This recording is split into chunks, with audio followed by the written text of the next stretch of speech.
Roma remembered Regillus as the last war of Tarquin, but the Latin command fell mainly to Octavius Mamilius. The Tusculan appears as an organizer, combatant, and political figure, not as an anonymous enemy within a uniform mass.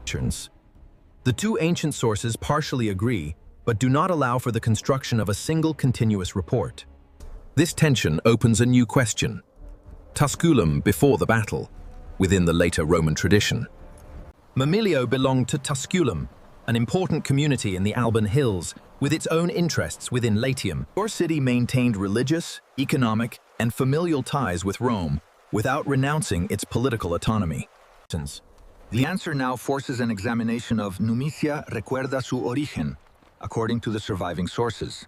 Numicia keeps a terracotta spindle in Rome, given to her by her mother before leaving Tusculum. The object remembers that war divided families and trade routes, not culturally isolated peoples. The scene is a dramatized reconstruction and never serves as testimony or historical data. The story shifts in scale and moves towards... Octavius, I've heard the rumors. You were always welcome, Mamilius, despite what others say. Genealogy explains his closeness to the monarchical cause, although it does not document all his personal motives. This point belongs to a later tradition that can preserve history and elaboration at the same time. Mamilio's family ties come from authors who wrote centuries after the supposed campaign. Here are manuscripts of Livy and Dionysius showing clearly different... Pueden conservar memoria aristocrática y al mismo tiempo ordenar retrospectivamente alianzas más complejas. Recent research uses this hypothesis cautiously and acknowledges still open alternatives. Certainty comes from literary tradition. Mamilio could defend the Tarquinian restoration and also Tusculum's position against a recovered Rome.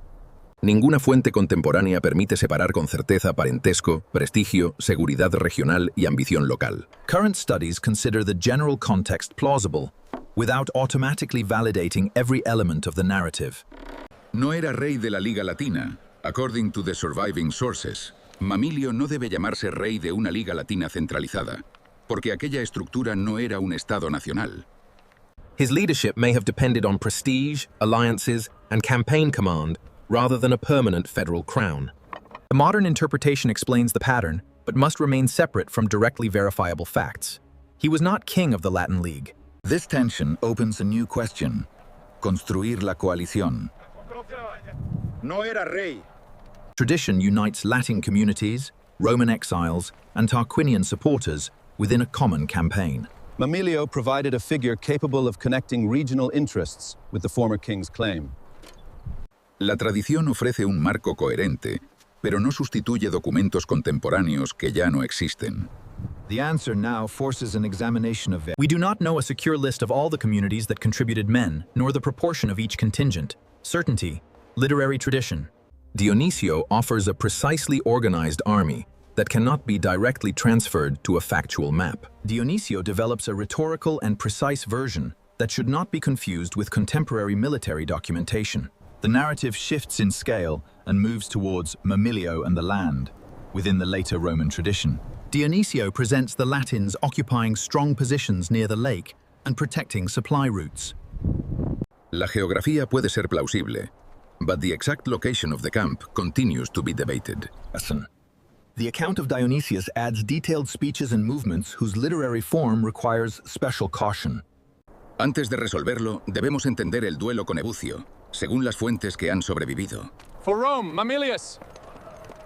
Titus Ebucius, you will pay! No, you will! One-on-one combat concentrates the rivalry of two commanders within a much larger battle. Livio's version preserves this point, although his temporal distance forces him to avoid excessive certainty. The direct consequence appears in Mamilio returns wounded, without turning it into documentary certainty. The exiles linked to the Tarquins appear as a particularly compromised core within the Latin army. Su presencia convierte la guerra regional en continuación de una crisis política interna de Roma.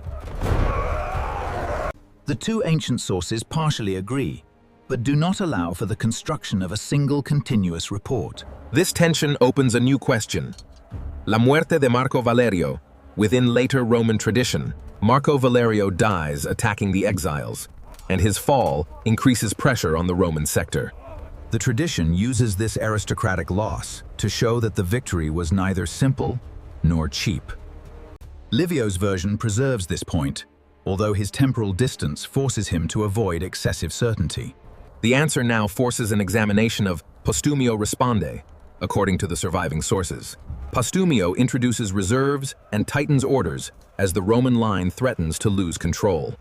Mamilio continues to represent the main human obstacle between Rome and a recovery of the countryside. Livio and Dionisio share this core, although they differ in chronology, order, and amount of detail. The story shifts in scale and moves towards Herminio contra Mamilio. It is a story of tradition, not documentary certainty. Mamilius, struck down by the Roman hand, he falls and his doom is sealed. Livius, a worthy warrior, has claimed this victory.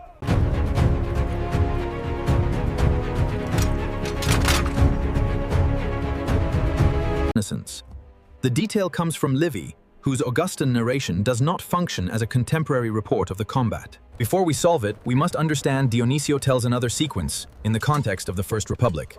Dionisio tells another sequence. Dionysius expands the wounds, discourses, and movements around Mamilius with considerable literary precision. Your details should not be silently combined with Livy to fabricate a continuous military biography.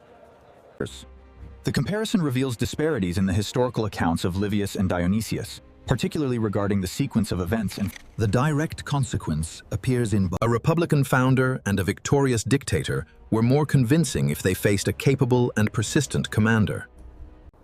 The greatness attributed to Mamilius also elevates the moral value of the Roman victory.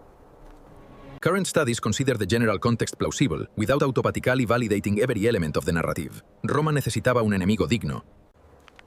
The following segment features una alternativa política latina, according to surviving sources.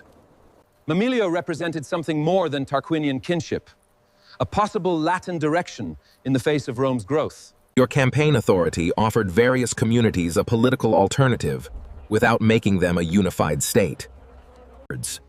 The modern interpretation explains the pattern, but must remain separate from directly verifiable facts.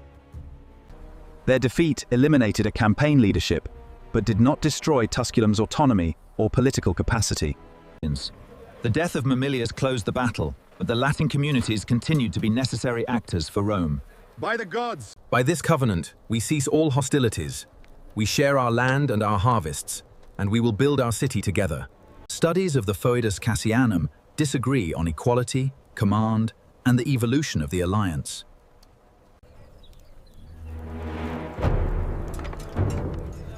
The answer now forces an examination of